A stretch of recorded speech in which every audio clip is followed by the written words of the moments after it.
こんにちは。ミキです。今日、図書館に来てるんだよね。たまに来たくなるんだよね、ここ。静かだし、なんか落ち着く。今ね、窓の近くの席に座ってる。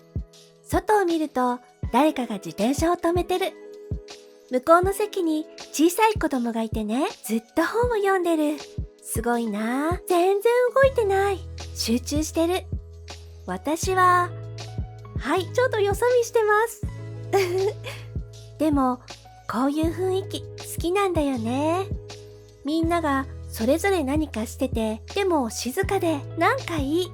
私もちゃんと読もう。一応、本持ってきたし。今ね、昔の日本を舞台にした小説読んでる。ちょっと難しいけど、面白い。もう少ししたら帰りにコーヒーでも買おうかな。静かな時間って大事だよね。あなたは図書館好き？